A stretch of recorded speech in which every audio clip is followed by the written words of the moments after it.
মেরাজ রজনীতে সাইয়েদনা জিব্রাইল সিদরাতুল মুনতাহা পর্যন্ত গেলেন। ওইখান থেকে দুইটা ঝর্ণা বা নদী নেমে গেল। বিষ্ণু বললেন, জিব্রাইল, এই নদী দুইটা কোন নদী? সাইয়েদনা জিব্রাইল বললেন, এই দুইটা নদী সিদরাতুল মুনতাহা থেকে পৃথিবীর দিকে নেমে গিয়েছে। আর একটা হচ্ছে ইরাকের ফোরাত নদী, আর একটা হচ্ছে মিশরের নীল নদী।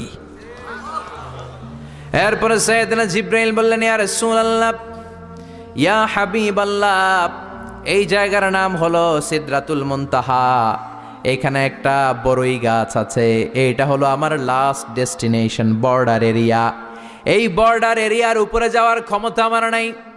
1 ইঞ্চি উপরে গেলে আমার পাখাগুলোরে জ্বালিয়ে সারখার করে দিবে কে? সৃষ্টির শুরু থেকে আজ পর্যন্ত যত নবীর কাছে আমি ওহী নিয়ে দুনিয়ার বুকে নাজিল হয়েছি গো নবী, এই সিদরাতুল মুনতাহায় কান লাগিয়ে আল্লাহর কথা শুনেছি। আজ পর্যন্ত আমিও আল্লাহরে দেখি নাই। নবী গো, আমি তো আল্লাহরে দেখি নাই, এটা আমার লাস্ট এরিয়া। আমার যে দেখেন আপনি কোরআন নাজিল করে উপরের দিকে উড়াল দিতে, আমি উড়াল দিয়ে এখানে এসে বসে থাকি। সুবহানাল্লাহ পড়েন। এর উপরে আমি যেতে পারবো না, পাখাগুলো জ্বলে যাবে, যাওয়ার পারমিশন নাই। তবে আপনারে পারমিশন দিছে কে? আমি এইখানে দাঁড়িয়ে রইলাম, আপনার মিটিং আল্লাহর সাথে শেষ করে আপনি নেমে আসেন গো নবী। নবী যান, আপনার মিটিং এর জন্য, আপনাকে সারপ্রাইজ দেওয়ার জন্য আপনার অপেক্ষায় আল্লাহ অপেক্ষমান। সুবহানাল্লাহ। তার মানে ফেরেশতা যেখানে শেষ, বিশ্বনবীর খেলা ওইখানে শুরু, ঠিক কি না? জিব্রাইল ওইখানে থেমে গিয়েছে, আর যেতে পারে না। জিব্রাইল যেখানে শেষ, বিশ্বনবীর যাওয়া শুরু। তার মানে মানুষ যদি শ্রেষ্ঠ হয়, সে ফেরেশতাকে ছাড়িয়ে যায়। আর মানুষ যদি নিকৃষ্ট হয়, তাহলে সে পশুকেও হার মানায়, ঠিক কি না? আপনি কখনো শুনছেন একটা সিংহ আর একটা সিংহকে মারে?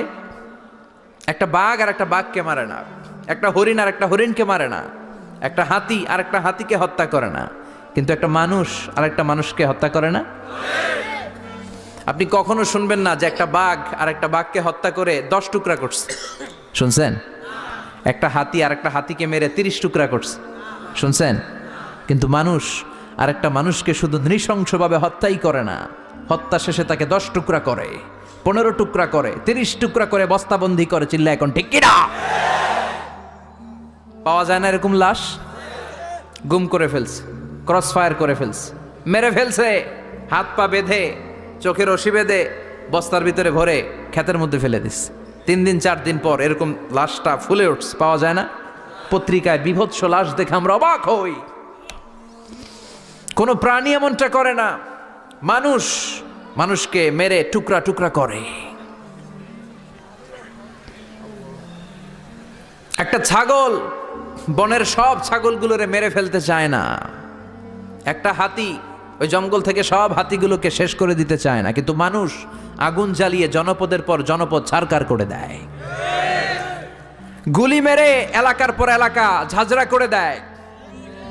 দ্বিতীয় বিশ্বযুদ্ধের সময় আমেরিকা জাপানের 2টা সিটিতে 2টা বোমা মেরেছে, হিরোশিমা নাগাসাকি। হিরোশিমাতে মেরেছে লিটল বয়, নাগাসাকি শহরে ফেলেছে ফ্যাটম্যান। যে বোমা মারতেছে নিচে, ওই পাইলটগুলো মানুষ না? মানুষ। আর যাদেরকে মারার জন্য মারতেছে তারাও কি মানুষ? মানুষ এতটাই নিকৃষ্ট হতে পারে, সে তার জনপদের সবাইকে সারখার করে দেয়, তার গোষ্ঠীর সবাইকে মেরে ফেলতে কুণ্ঠাবোধ করে না। চিল্লা এখন ঠিক কিনা? এজন্য আল্লাহ ডেকে বললেন, লাহুম কুলুবুল লা ইয়াফকাহুনা বিহা ওয়া লাহুম আ'য়ুনুল লা ইউবসিরুনা বিহা ওয়া লাহুম আযানুল লা ইয়াসমাউনা বিহা উলাইকা কাল আনআমি বাল হুম আদাল উলাইকা হুমুল গাফিলুন। আল্লাহ বললেন, ওদের চোখ আছে, ওরা চোখ দিয়ে দেখে না। হৃদয় আছে, হৃদয় দিয়ে তার ভাইয়ের জন্য তার মায়া লাগে না। কান দিয়ে আকুতি চিৎকার এই কথাগুলো শুনতে পায় না। উলাইকা কাল আনআম, দেখতে এদের হাত আছে, পা আছে, চোখ আছে, দেখতে মানুষের মতো, আসলে এগুলো মানুষ না, এগুলো পশু। বালহুম আদাল, পশুর চেয়েও খারাপ, ঠিক কি না? এগুলো শুধু পশুই না, এগুলো পশুর চেয়েও খারাপ। তো এই কোরআন যদি আপনি পড়েন, আপনার এই পশুত্বের মনোভাবটা দূর হয়ে যাবে, আপনি মানুষের মতো মানুষ হতে পারবেন, ঠিক কিনা? এজন্য আল্লাহ মানুষের নামে একটা সূরা দিলেন, সূরার নাম আল ইনসান। সূরার নাম সবাই বলেন আর জোরে। ইনসান মানে কি? আরো জোরে কন। আমরা সবাই কি? মানুষ। মানুষ নিয়ে মানুষের মধ্যেও কৌতূহলের শেষ নাই। বিজ্ঞানীদের মতে মানুষ হচ্ছে হোমোস্যাপিয়েন্স গ্রুপের একটা প্রজাতি, যার বিবেক আছে, বাক শক্তি আছে, বুদ্ধি আছে, চেতনা আছে, উপলব্ধি করার মতো ক্ষমতা আছে। চিল্লা এখন ঠিক কিনা? মানুষের আসল রূপটা কি, মানুষ আসলে কেমন, এ নিয়ে মানুষেরই গবেষণার শেষ নাই। আপনারা একজন জার্মানি দার্শনিক আছে, কার্ল মার্কস, নাম শুনে থাকবেন, শুনছেন না? উনি অনেক গবেষণা করে পাইলেন মানুষ হচ্ছে পেট সর্বস্ব জীব, মানে মানুষের পেট ঠান্ডা তো দুনিয়া ঠান্ডা। উনি গবেষণা করে পাইছে মানুষের পেট ঠিক তো সব ঠিক। উনার পরে আরেক দার্শনিক আসলো, ওনার নাম হচ্ছে ভ্লাদিমির লেনিন। উনার বাড়ি হচ্ছে রাশিয়া, উনি রাশিয়ান স্কলার, ফিলোসোফার। উনি এসে বললেন না, মানুষের পেট সমস্যা বড় সমস্যা নয়, মানুষের আসল সমস্যা হচ্ছে যৌন সমস্যা, সেক্স সমস্যা। মানুষের সেক্স ঠান্ডা তো সব ঠান্ডা। চার্লস ডারউইন, ইংল্যান্ডের আরেক দার্শনিক, উনি এসে বললেন তারা দুজন যা বলছে সব ভুল বলছে। মানুষের পেটের সমস্যা আসল সমস্যা না, মানুষের সেক্স সমস্যাও আসল সমস্যা না। আসলে মানুষ মানুষই না, মানুষ হলো বান্দর। মানুষ কি? বানর থেকে সময়ের বিবর্তনে, কালের বিবর্তনে বানরগুলো মানুষ হয়ে গিয়েছে। মাথার তার যদি একটু ঢিলা হয়, যা হয় আর কি। তাহলে একদল বলে মানুষের পেটের সমস্যা বড় সমস্যা, আরেক বুদ্ধিজীবীরা বলে মানুষের খাদ্যের সমস্যা বড় সমস্যা, কেউ বলে যৌন সমস্যা বড় সমস্যা, আরেক আবাল বলে মানুষ মানুষ না, মানুষ হলো বান্দর। আল্লাহ বলে একটাও ঠিক কইতে পারে নাই, ঠিক কি না? আল্লাহ বলে মানুষ তাদের পেটের সমস্যা বড় সমস্যা নয়, মানুষের যৌন সমস্যা বড় সমস্যা নয়, কশিন কালেও মানুষ বানর নয়। মানুষকে আমি আল্লাহ নিজ তত্ত্বাবধানে তৈরি করেছি। মানুষ হলো আশরাফুল মাখলুকাত। মানুষ কি? আশরাফুল মাখলুকাত, গোটা সৃষ্টিকুলের মধ্যে সেরা। এজন্য নূরের ফেরেশতাও মানুষকে সেজদা দিতে বাধ্য হয়েছে। চিল্লা এখন ঠিক কিনা? তুমি মাটির আদমকে প্রথম সৃষ্টি করিয়া ঘোষণা করিয়া দিলে শ্রেষ্ঠ বলিয়া, তাই তো নূরের ফেরেশতা করে আদমকে সেজদা, ঠিক কিনা? তাই তো নূরের ফেরেশতা করে আদমকে সেজদা, সবার চেয়ে সম্মান দিলে মাটির আদমকে। পড়েন আল্লাহু আল্লাহু তুমি জাল্লে জালালুহু, শেষ করা তো যায় না গে তোমার গুণগান। আল্লাহু আল্লাহু, সুবহানাল্লাহ পড়েন। আল্লাহ বলেন পেটের সমস্যা সমস্যা, কিন্তু আসল সমস্যা না। মানুষের যৌন সমস্যা বড় সমস্যা, কিন্তু আসল সমস্যা না। মানুষ বানর নামের প্রজাতির ভেতর দিয়ে মানুষ হয় নাই, মানুষকে আমি নিজে তৈরি করেছি। মানুষকে আমি আশরাফুল মাখলুকাত বানিয়েছি। সুবহানাল্লাহ। বুখারীর বর্ণনা, লাম্মা খালাকাল্লাহু আদামা ওয়া কানা তুলুহু 60 যিরাআন। আল্লাহ যখন সাইয়েদনা আদমকে তৈরি করলেন 60 হাত লম্বা করে তৈরি করলেন। কয় হাত? আপনি কয় হাত? আমি কয় হাত? আমরা কয় হাত? কিন্তু আদম ছিল কয় হাত? সুবহানাল্লাহ কইবেন না?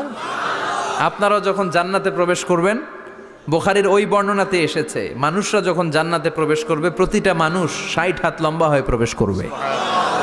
এই দুনিয়াতে দাড়ি রাখার জন্য বিশ্বনবী আদেশ করেছেন, কিন্তু জান্নাতে যারা যাবে এদের দাড়িও থাকবে না, মোছও থাকবে না, গায়ের মধ্যে পশমও থাকবে না। সুবহানাল্লাহ বাড়ি দিয়ে গিয়া চিৎকার করে পড়েন আল্লাহু আকবার। তার মানে মানুষ হলো আশরাফুল মাখলুকাত, গোটা বিশ্বের মধ্যে সেরা। আল্লাহ বললেন আদমকে আমি নিজ হাতে তৈরি করেছি। লাম্মা খালাকাল্লাহু আদামা ওয়া কানা তুলুহু 60 যিরাআন, 60 হাত লম্বা করে আদমকে বানিয়েছি। আদমকে সব সৃষ্টির মধ্যে শ্রেষ্ঠত্বের মানদণ্ডে উন্নীত করে আদমকে আমি আশরাফুল মাখলুকাত বানিয়েছি। সুবহানাল্লাহ। আমরা আশরাফুল মাখলুকাত, ভাল লাগে না শুনতে? আমরা হচ্ছি খলিফাতুল্লাহি ফিল আরদ, ইন্নী জাইলুন ফিল আরদি। আল্লাহ বলেন আমি দুনিয়াতে আমার আদেশ বাস্তবায়নের জন্য, লি ইজরাই আহকামিল্লাহি ওয়া তানফিযি আওয়ামিরিল্লাহ, আল্লাহর আদেশ আল্লাহর নিষেধ জমিনের বুকে পালন করার জন্য মানুষকে আমি খলিফা বানিয়েছি। কার কথা? চুরি করলে হাত কেটে দাও, কার আইন? নাকি মাননীয় প্রধানমন্ত্রী শেখ হাসিনার আইন? এই দেশের বানানো আইন। চুরি করলে হাত কাটো, কথাটা কার? السارق والسارقة فاقطعوا أيديهما جزاء بما كسبا نكالا من الله والله عزيز حكيم. If anyone steal something very precious from the society, the government should cut down his right hand.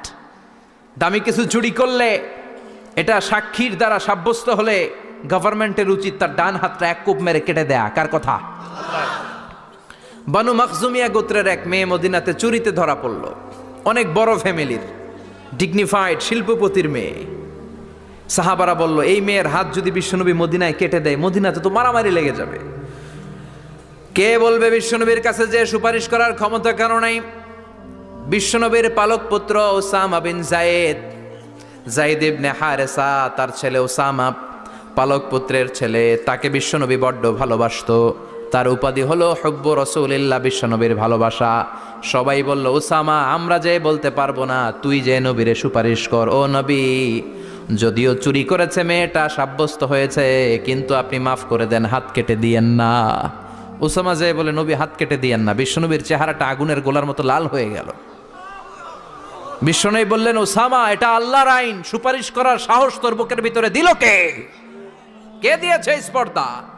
লাউ আন্না ফাতিমাতা বিনতে মুহাম্মদ সারাকাত লাকাতা মুহাম্মাদুন ইয়াদাহা। এই মেয়ে তো দূরের কথা, আমার কলিজার টুকরা, নয়নের পুটুলি, জান্নাতি নারীদের সর্দারিনী আমার মেয়ে ফাতেমাও যদি চুরিতে ধরা পড়ে, আমি তলোয়ারটা বের করে ফাতেমার হাত কেটে দিতে এক সেকেন্ডও দেরি করব না। কারণ আইনটা কার? চিল্লায় বলেন কার? এজন্য বাংলাদেশে চুরি চামারি আছে না নাই? হাজার হাজার কোটি টাকা উধাও হয়ে যায়, আছে না নাই? আমাদের মাননীয় প্রধানমন্ত্রী যদি এই নিয়ম করে দেয়, যারাই চুরি করবে হাত কেটে দেয়া হবে। বাইতুল মুকাররমের স্কয়ারের সামনে হাত কেটে দেয়া হবে। আর প্রতিটা চ্যানেল লাইভ ব্রডকাস্ট করবে, এটা সরাসরি সম্প্রচার, আমরা সবাই দেখবো কেমনে চোরদের হাত কাটে। এই নিয়ম যদি আমাদের মাননীয় প্রধানমন্ত্রী করে দেয়, দেশে আর চোর খুঁজে পাওয়া যাবে? কথা কন। তবে এই চোর লাউ চোর, ডাইল চোর, মুরগি চোর না, যারা হাজার কোটি টাকা মেরে দেয়। এক সিগনেচারে দেশের 10,000 কোটি টাকা নাই, চিল্লায় বলো ঠিক কিনা? এই চোরদের বিচার যদি করা যেত, তাহলে এই দেশে আর দুর্নীতি থাকতো না। দুর্নীতি দমন কমিশনের দরকার হতো না। মন্ত্রীদের রাতের ঘুম হারাম হতো না। এটা মদিনার সমাজ হয়ে যেত, শান্তির বাংলাদেশ হয়ে যেত, ঠিক কিনা? এজন্য আল্লাহ বললেন, গোলাম এই জমিনের ভেতরে চুরি করলে হাত কেটে দিবা, জিনা ব্যভিচার করলে ডেথ পেনাল্টি, ক্যাপিটাল পানিশমেন্ট, মৃত্যুদণ্ড, সর্বোচ্চ শাস্তি, ঠিক কিনা? আপনাদের নোয়াখালীর কোথায় যেন একটা মেয়ে ধর্ষিতা হয়েছে, সুবর্ণচর, এটার বিচার হয়েছে না? প্রক্রিয়াধীন হচ্ছে, সবাই অ্যারেস্ট হচ্ছে। এজন্য ইসলাম দিয়ে যদি আইন কায়েম করা হয়, 24 ঘন্টার আলটিমেটামে সব বিচার হয়ে যাবে, যেরকম ঠিক কিনা? ইসলাম বলে চোরের হাত কেটে দাও। জেনা ব্যভিচার করলে ডেথ পেনাল্টি, সৌদি আরবে হেড অফ করে, গলা কেটে ফেলে। বাংলাদেশেও যদি এটা করা যেত, খবর হয়ে যেত, আর কোনো ধর্ষক বাংলার জমিনে জন্মাতো না, চিল্লায় বলো ঠিক কিনা?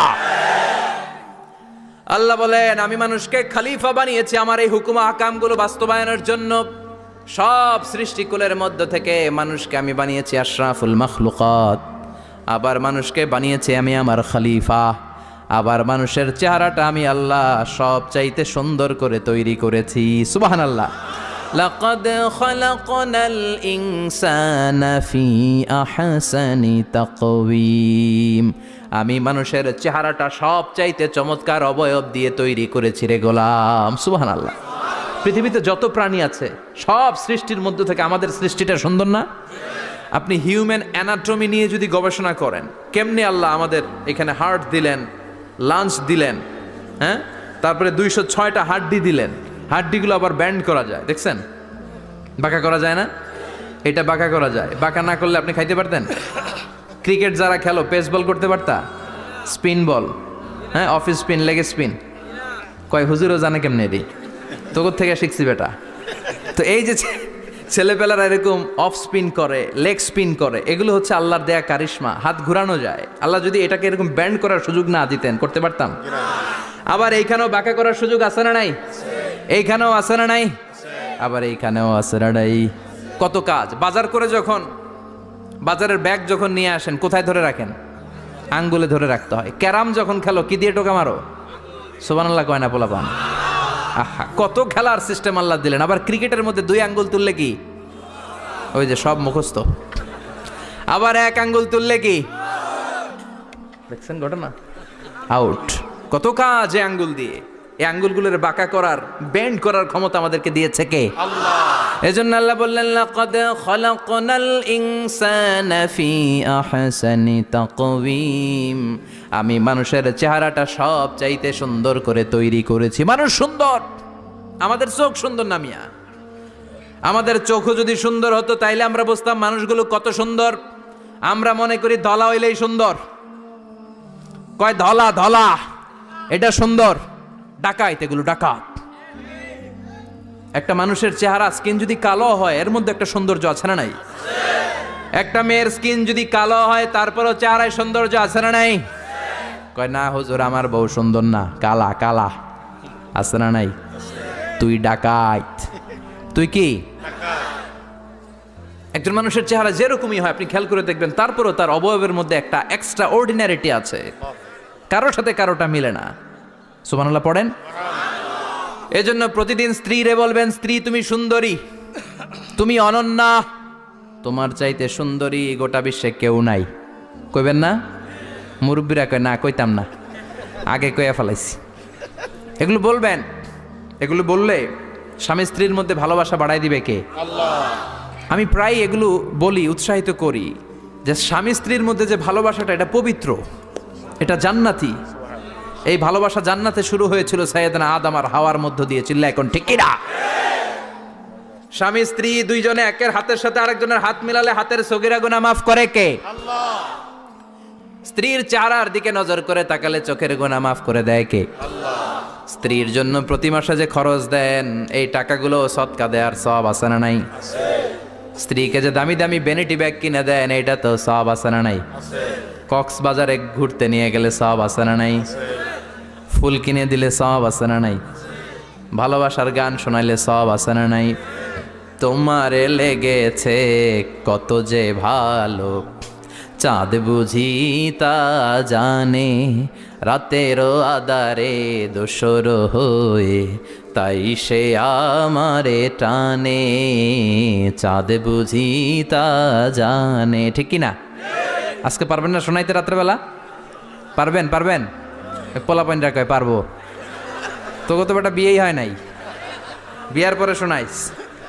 তো এই ভালোবাসার গানগুলো শোনালে নিজেদের মধ্যে একটা ইন্টিমেসি তৈরি হয়। বিশ্বনবী এরকম স্ত্রীর সাথে খুনসুটি করতেন, ভালোবাসা করতেন।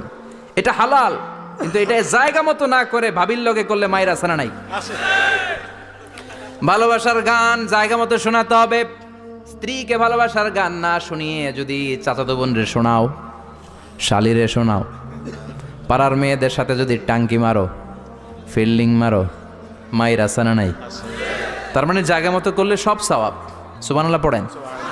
আর বিয়েটারে সহজ করে দিবেন। আমি তো সব জায়গায় বলি বিয়েটাকে সহজ করে দেন। আমরা বিয়েটারে কঠিন করে ফেলছি।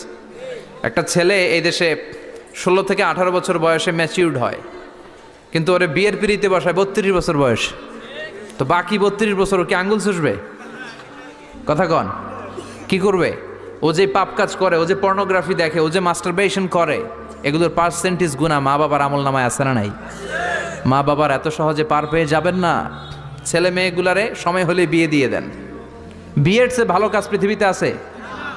যেই সমাজে বিয়ের খরচ বেড়ে যায় ওই সমাজে জেনার খরচ কমে যায়। বিয়ে করতে লাগে 10 লাখ, জেনা করতে লাগে 500 টাকা। কথা কন। এজন্য জেনাকে সহজ করবেন না বিয়েকে সহজ করবেন? বিয়ের কথা কইলেই পোলারা কয় তুই নিজের পায়ে দাঁড়া। তো এতদিন ও কার পায়ে দাঁড়াইছে? সহজ করবেন তো? নোয়াখালীর ভাইরা, আল্লাহ তুমি বোঝার তৌফিক দাও। এরপর আল্লাহ বললেন আমি মানুষকে শুধু আশরাফুল মাখলুকাতি বানাই নাই, আমার খলিফাই বানাই নাই। মানুষের চেহারাটা শুধু আমি সুন্দর করে দেই নাই, গোটা বিশ্বের মধ্যে মানুষকে আমি সবচাইতে শক্তিশালী করেছি। সবচেয়ে শক্তিশালী কে? মানুষ। চিল্লায় বলেন শক্তিশালী কে? আল্লাহ যখন পৃথিবী বানালেন, মুসনাদে আহমদ ইবনে হাম্বালের বর্ণনা, পৃথিবী কাঁপাকাঁপি শুরু করলো। খালি কাঁপে, খালি কাঁপে। পৃথিবীর কাঁপাকাঁপি বন্ধ করার জন্য আল্লাহ পৃথিবীর মধ্যে 7টা টেকটনিক প্লেট বসিয়ে দিলেন। 7টা পাহাড়, 7 tectonic plates creates the mountain range on earth. এই 7টা প্লেট পৃথিবীতে টিলাটপ্পর তৈরি করেছে। হ্যাঁ, পৃথিবীব্যাপী যত পাহাড় আছে এই টেকটনিক প্লেটের কারণে।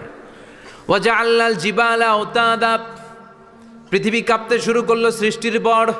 পৃথিবীর কাঁপাকাঁপি বন্ধ করে দেওয়ার জন্য আল্লাহ পৃথিবীর ভেতরে পাহাড় ঢুকিয়ে দিলেন। পাহাড় পেরেকের মতো গেড়ে দেওয়ার পরে পৃথিবীর কাঁপাকাঁপি বন্ধ হয়ে যায়। সুবহানাল্লাহ। ফেরেশতারা অবাক হয়ে বলে, মাবুদ, পৃথিবীর কাঁপাকাঁপি বন্ধ হলো কেমনে?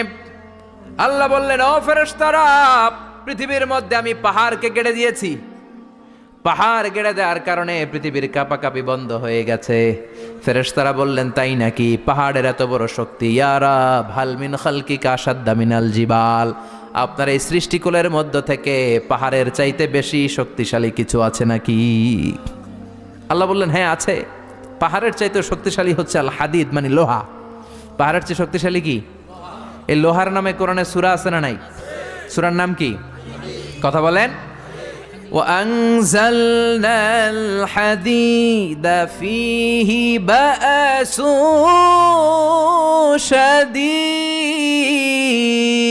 شديد। আমি আকাশ থেকে জমিনের মধ্যে হাদিদ মানে লোহা পাঠিয়েছি। লোহার মধ্যে আছে প্রচন্ড শক্তি। ওয়া মানাফিউ লিন্নাস, লোহার মধ্যে আছে মানুষের জন্য উপকার। পৃথিবীতে এমন কোনো জিনিস নাই যে এই জায়গায় লোহা নাই, ঠিক কি না? বিমান বানাতে লোহার দরকার আছে না নাই? ঘড়ি বানাতে দরকার আছে না নাই? আংটি বানাতে দরকার আছে না নাই? গাড়ি বানাতে, বাড়ি বানাতে, সব বানাতে কি লাগে? লোহা। আল্লাহ বললেন লোহা সবচেয়ে শক্তিশালী। এটা পাহাড়ের চেয়েও শক্তিশালী, কারণ লোহা পাহাড়ের মধ্যেও ঢুকায় দেওয়া যায়, ঠিক কি না? ফেরেশতারা বললেন, আল্লাহ, হাল মিন খালকিকা আশাদ মিনাল হাদিদ, আপনার এই সৃষ্টিকুলের মধ্যে থেকে লোহার চাইতেও কি শক্তিশালী কিছু আছে? আল্লাহ বললেন, নাআম আছে। লোহার চাইতে শক্তিশালী হলো আন্নার, মানে আগুন। আগুনের স্পর্শ পেলে লোহা গলে যায়, ঠিক কি না? আগুন জ্বালিয়ে দিলে লোহা অস্তিত্ব হারিয়ে ফেলে, লোহা গলে যায়। ফেরেশতারা বলল, আল্লাহ, হাল মিন খালকিকা আশাদ্দা মিনান নার, আপনার সৃষ্টির মধ্য থেকে আগুনের চাইতেও শক্তিশালী কিছু আছে নাকি? আল্লাহ কয় আছে। সেটা কি? কথা কন। মিঠা নদীর পাহানি, আল্লাহ তোমার মেহেরবানি। সুন্দর ফুল, সুন্দর ফল, মিঠা নদীর পাহানি, আল্লাহ তোমার মেহেরবানি। তুমি কতই দিলে রতন, ভাই বেরাদর পুত্র স্বজন। ক্ষুধা পেলে অন্ন যোগাও, মানি চাই না মাহানি, আল্লাহ তোমার মেহেরবানি। সুন্দর ফুল, সুন্দর ফল, আল্লাহ তোমার মেহেরবানি। চিল্লায় পড়েন আল্লাহু আকবার। আল্লাহ বললেন, আগুনের চেয়েও শক্তিশালী হলো পানি। আগুনের মধ্যে যদি পানি ঢেলে দেয়া হয় আগুন নিভে যায়, ঠিক কিনা? ফেরেশতারা বলল, আল্লাহ, হাল মিন খালকিকা আশাদ্দা মিনাল মা, আপনার সৃষ্টিকুলের মধ্যে পানির চাইতেও শক্তিশালী কিছু আছে নাকি? আল্লাহ কইলেন, আছে। সেটা হইল আর রিহ, মানে বাতাস। সুবহানাল্লাহ কোন। কারণ বাতাসের ঝাপটায় পানি দোলা খায়। বাতাসের ঝাপটায় পানির মধ্যে উচ্ছ্বাস তৈরি হয়, সাগরে জলোচ্ছ্বাস হয়, ঠিক কিনা? বাতাস ধাক্কা মারলে পানিতে দোলা লাগে, সিডর হয়, নার্গিস হয়, আইলা হয়, মহাসেন হয়, ঘূর্ণিঝড় হয়। পানির চাইতে বাতাস বেশি শক্তিশালী। ফেরেশতারা অবাক হয়ে বলে, আল্লাহ, তাহলে আপনার সৃষ্টিকুলের মধ্য থেকে বাতাসের চাইতেও শক্তিশালী কিছু আছে নাকি? আল্লাহ কয় আছে। ফেরেশতারা বললেন, বাতাসের চাইতেও শক্তিশালী যদি কিছু থেকে থাকে সেটা কি? আল্লাহ বললেন, সেটা হলো মানুষ, বনি আদম, আল ইনসান। তবে ওই মানুষ যেই মানুষ দান করে। কি করে? ডান হাত যা দান করে, বাম হাত সেটা টের পায় না। সুবহানাল্লাহ। আল্লাকা সিররুন ইনদাল্লাহ বাইনাকা আনতা ওয়া বাইনাল্লাহ, আল্লাকা সাদাকাতুন তাখফা লা ইয়ালামুহা ইল্লাল্লাহ, আল্লাকা সিররুন ইনদাল্লাহ বাইনাকা আনতা ওয়া বাইনাল্লাহ, আল্লাকা সাদাকাতুন তাখফা লা ইয়ালামুহা ইল্লাল্লাহ। সুবহানাল্লাহ পড়েন। তোমার কি এমন কোনো আমল আছে নাকি যে আমল আল্লাহ ছাড়া কেউ জানে না? তুমি এমন কোনো গোপন দান করেছো নাকি যেই দানটা আল্লাহ ছাড়া কেউ দেখেনি? ঠিক কি না? গোপন দান আল্লাহর রাগকে কমিয়ে দেয়। তাহলে ওই মানুষ ওই বাতাসের চাইতেও শক্তিশালী যে মানুষ ডান হাতে দান করলে বাম হাতও টের পায় না। মানুষ টের পাওয়া তো দূরের কথা, চিল্লায় পড়েন আল্লাহু আকবার। এজন্য আল্লাহ বললেন, মানুষকে আমি আশরাফুল মাখলুকাত বানালাম, মানুষকে আমি আমার খলিফা বানালাম, মানুষের চেহারাটা সুন্দর করলাম, আবার মানুষকে আমি সব চাইতে শক্তিশালী করে বানালাম। তার এই আল্লাহর কোরআন যদি ঠিক মতো পড়া যায়, মানুষের মতো মানুষ বানিয়ে আপনারা জান্নাতি বানাবে কে? তার মানে এই কোরআন পড়লে মানুষের মতো মানুষ হওয়া যায়। চিল্লায় বলেন, কি হওয়া যায়? সবাই বলেন, মানুষের মতো মানুষ হতে চান তো সবাই? সবাই চাই? আসুন দেখি মানুষের নামে সূরায় আল্লাহ কি বললেন, পড়েন। আউযু বিল্লাহি মিনাশ শাইতানির রাজিম। বিসমিল্লাহির রহমানির রহিম।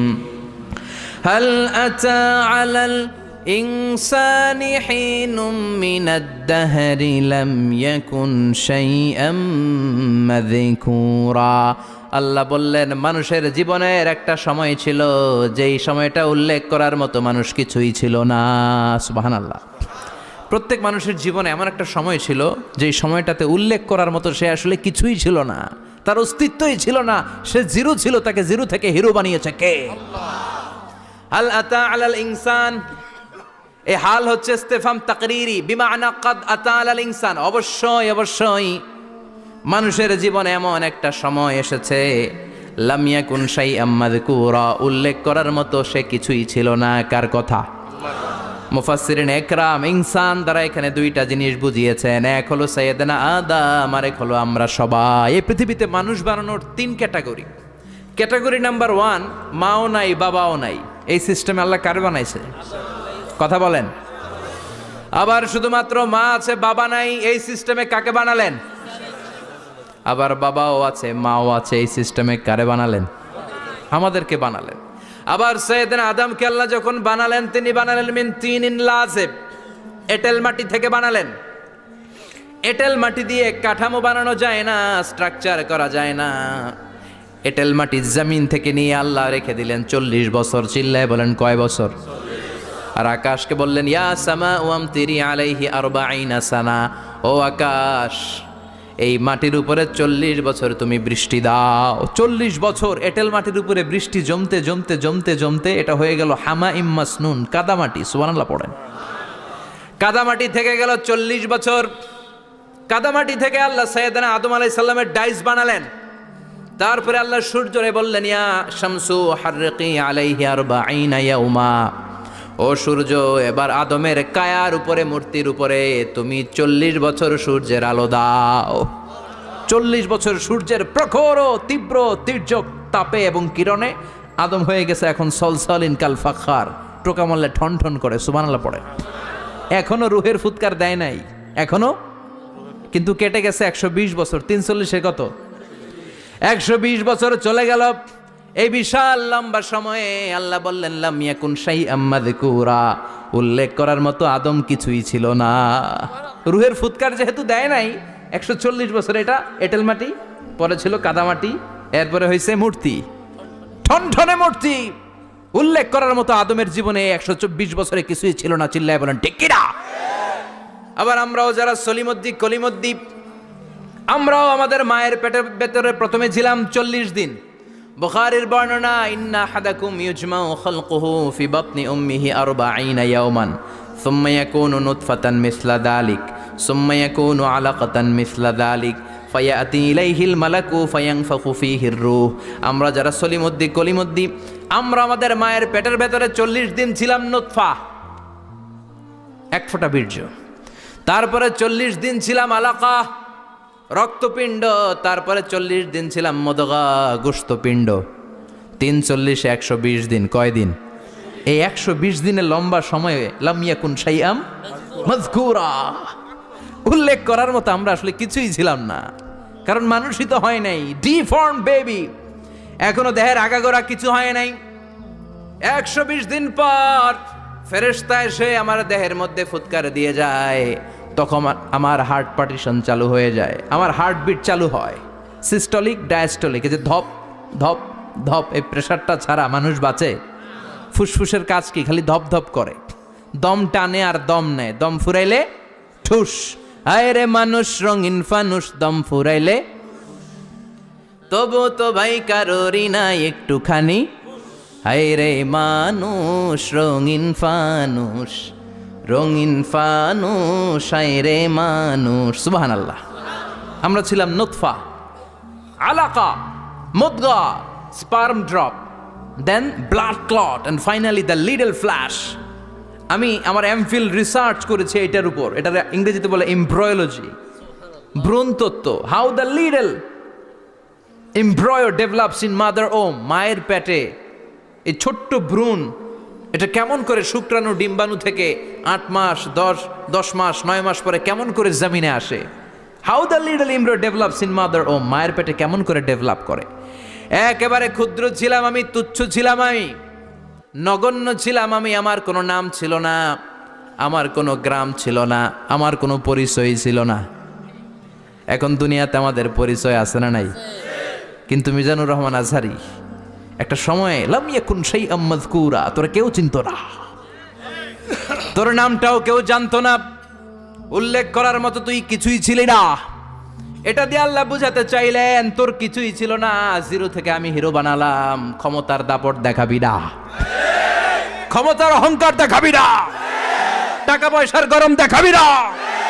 2 দিনের টাকার মালিক হয়ে ওর পা জমিনে লাগে না, এরকম টাকা তা ছেড়ে নাই। লাম ইয়াকুন শাইআম মাযকুরা, তোর চেয়ে বড় ক্ষমতাশীল ছিল ফেরাউন। আল্লাহ ছাড় দিয়েছে, ছেড়ে দেয় নাই, ঠিক কি না? নমরুদরে ছাড় দিয়েছে, ছেড়ে দেয় নাই, ঠিক কি না?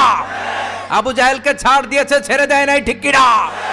এখনো যারা গাদ্দারি করে, ইসলামের বিপক্ষে কথা বলে, ইসলামকে জমিনের ভিতর গেড়ে দিতে চায়, দেখা যায় আল্লাহ ওদেরকে ছাড় দেয় কিন্তু ছেড়ে দেবে না। চিল্লায় কও ঠিক কি না?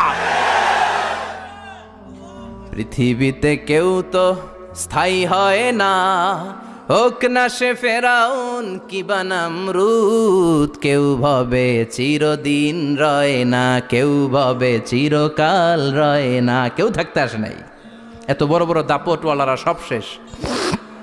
আমি তো প্রায় জায়গায় বলি আমি ফেরাউনের লাশটা নিজে দেখে এসেছি, যেহেতু আমি আল আজহার ইউনিভার্সিটির স্টুডেন্ট। 200 পাউন্ড লাগে দেখতে, আমি দেখছি ফ্রি। আমার আল আজহারের জামিআতু আল আজহার শরীফের একটা কার্ড ছিল, ওইটা দেখাইলে সব ফ্রি, ফ্রিতে দেখে আসছি। ঢুইকে দেখি ফেরাউন চাচা শুয়ে রয়েছে। আমি বললাম ফেরাউন চাচা কেমন আছো, how are you, what's up man? কোনো আওয়াজ নাই। আমি জিজ্ঞেস করেছি তাকে কেমন আছো তুমি, কি অবস্থা, কেমন যাচ্ছে তোমার, হোয়াটসঅ্যাপ? কোনো আওয়াজ নাই। আমি অবাক হয়েছি, এই লোকটার হুঙ্কারে মিশরের জমিন থার থার করে কাঁপতো, আজকে ওরা শেষ করে দিছে কে? আজ আছে কাল নাই, ঠুস, দম ফুরাইলে। এজন্য আল্লাহ বললেন হাল আতাব আলাল ইনসানি হিনুম মিনাদ দাহরি লাম ইয়াকুন শাইআম মাযকুরা। মানুষের জীবনে এমন একটা সময় ছিল উল্লেখ করার মতো সে কিছুই ছিল না। আমরা যে কত ক্ষুদ্র ছিলাম আপনি কল্পনাও করতে পারবেন না। ফালইয়ানযুরিল ইনসানু মিম্মা খুলিকা, খুলিকা মিম্মা ইন দাফিক ইয়াখরুজু মিন বাইনিস সুলবি ওয়াত তারাইব। বাবার পৃষ্ঠদেশ থেকে, মায়ের বক্ষদেশ থেকে দুইটা মিলিত হয়ে মায়ের জরায়ুর ভেতরে তোরে সেট করলো কে? আমরা ছিলাম শুক্রাণু। শুক্র চিনেন? স্পার্ম। শুক্রও ছিলাম না আমরা, শুক্রাণু মানে শুক্রের অণু। ডিম্ব আমরা ছিলাম না, আমরা ছিলাম ডিম্বাণু মানে ডিম্বের, আরবিতে বলে আল বুয়াইদা আল উনসাউইয়া। 1 ফোঁটা বীর্যের ভেতরে, 1 ফোঁটা শুক্রের ভেতরে 20 কোটি অণু থাকা লাগে। ওই 20 কোটির একটা ছিলাম আমি। 20 কোটির একটা ছিলেন আপনি। উল্লেখ করার মতো আমি কিছুই ছিলাম না, আমরা কিছুই ছিলাম না। চিল্লা এখন ঠিক কি না? আল্লাহ বললেন লাম ইয়াকুন শাইআম মাযকুরা, কিছুই ছিল না। স্পার্ম ড্রপ আর ওভাম দুইটাকে মিলিয়ে আমি আল্লাহ করে ফেললাম জাইগোট। সেইটারে আমি বানালাম এমব্রয়ো, ভ্রূণ, ব্যাঙ্গাচির মতো।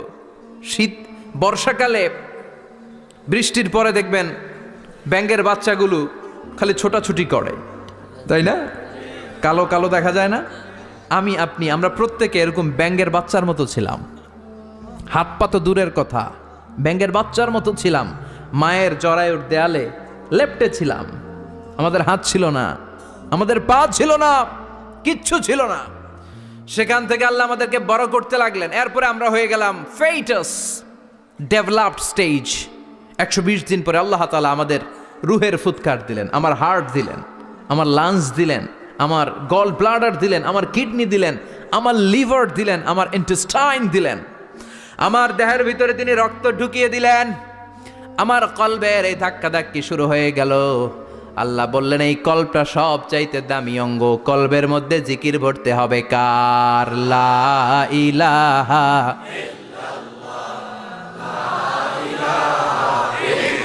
লা ইলাহা ইল্লাল্লাহু মুহাম্মাদুর রাসূলুল্লাহ সাল্লাল্লাহু।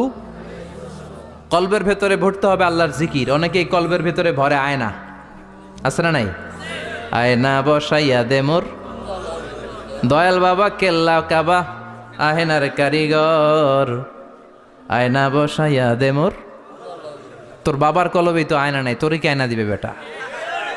বিশ্বনবী কখনো বলেছেন কলবে আয়না বসাতে? বিশ্বনবীর সাহাবারা কলবে বসাতে হবে আল্লাহর জিকির। আলা বিযিক্রিল্লাহি তাতমাইন্নুল। দুনিয়ার কোনো কিছু কলবকে ঠান্ডা করতে পারে না, একমাত্র আচিল্লা এখন, ঠিক কিনা? এজন্য আল্লাহ বললেন, হাল আতা আলাল ইনসানি হিনুম মিনাদ দাহরি লাম ইয়াকুন শাইআম মাযকুরা। প্রতিটা মানুষের জীবনে এমন একটা সময় ছিল উল্লেখ করার মতো কিছুই ছিলাম না। এই আয়াতটা যখন ইসলামের প্রথম খলিফা বিশ্বনবীর ডান হাত সাইয়েদনা আবু বকর পড়তেন, তিনি শুধু কান্না করতেন, চোখের পানি ফেলতেন আর বলতেন, লাইতাহা তাম্মাত, হায় হায় আমার পুরো জীবন যদি এভাবেই কেটে যেত। লাম ইয়াকুন শাইআম মাযকুরা, মায়ের পেটের ভিতরে যখন ছিলাম, কিছুই যখন ছিলাম না, এরকমই যদি থাকতাম কতই না ভালো হতো। লা নাবতালি ওয়ালা নালিদ, জন্মগ্রহণ করতাম না, পরীক্ষার সম্মুখীন হতাম না, জীবনটা যদি এমনিই কেটে যেত কতই না ভালো হতো। এজন্য আল্লাহ বললেন, প্রতিটা মানুষের জীবনে এমন একটা সময় ছিল উল্লেখ করার মতো সে কিছু ছিল। এরপর আল্লাহ বললেন, ইন্না খলাকনাল ইনসানা মিন নুতফাতিন আমশাজিন নাবতালি ফাজআলনাহু সামিআন বাসীরা। নিশ্চয় আমি মানুষকে জমাট বাঁধা মিশ্রিত নুতফা থেকে তৈরি করেছি। বাবার শুক্রাণু মায়ের ডিম্বাণু দুইটাকে মিলিয়ে দিল কে? জরায়ের ভিতরে সেট করলো কে? আল্লাহ বললেন, ফি কারারিম মাকিন, গোপনতম প্রকোষ্ঠে, যেই প্রকোষ্ঠে কোনো কবিরাজের কবিরাজি কাজে লাগে নাই, কোনো ডাক্তারের ডাক্তারি কাজে লাগে নাই, কিন্তু 9টা মাস ধরে খাবার পানি আর অক্সিজেন তোরে দিছে কে? আল্লাহ। আবার আল্লাহ বললেন, ফি যুলুমাতিন সালাস, 3টা প্যাকেট পড়িয়ে তোরে আমি রেখেছি, যতটুকু টেম্পারেচারে রাখলে তুই বেঁচে থাকবি ততটুকু টেম্পারেচারে তোরে রেখেছে কে? এজন্য আল্লাহ বললেন, মিন নুতফাতিন আমশাজিন নাবতালি, তারপরে তোকে আমি পরীক্ষা করতে শুরু করলাম দুনিয়ায়। দুনিয়াতে আমাদের জন্য পরীক্ষা আছে না নাই? যে আল্লাহর কাছে যত প্রিয় তার পরীক্ষাও তত। আসাদুন নাসি বালাআন আল আম্বিয়া, দুনিয়ার মধ্যে সব চাইতে বেশি আল্লাহ পরীক্ষা করেছেন নবীদের, ঠিক কি না? সাইয়েদনা ইউসুফ আলাইহিস সালাম 10 বছর জেলে বন্দী ছিলেন, বিশ্বনবী 3 বছর জেলে বন্দী ছিলেন। শিয়াবে আবি তালেবের জেলখানায় বিশ্বনবী ছিলেন কি ছিলেন না? এজন্য জেল জরিমানা মুমিন ভয় পায় না, ঠিক কি না? আল্লাহ বললেন, নাবতালি, তোকে আমি পরীক্ষা করব ভয় দিয়ে, ক্ষুধা দিয়ে, সম্পদের হানি ঘটিয়ে, প্রাণ নাশের হুমকি দিয়ে। ইসলামের কথা বলা এত সোজা না। আপনি ইসলামের কথা বলবেন, আপনার বিরুদ্ধে ষড়যন্ত্র আছে না নাই? কিন্তু এগুলো দেখার আমাদের সময় আছে নাকি? আমরা কোরআনের কথা বলেই যাব, কোরআনের শান্তির বাণী বিশ্বব্যাপী আমরা ছড়িয়েই দিব, ঠিক কি না? আল্লাহ পাক আমাদের সবাইকে কথাগুলো বুঝার ও আমল করার তৌফিক দান করো।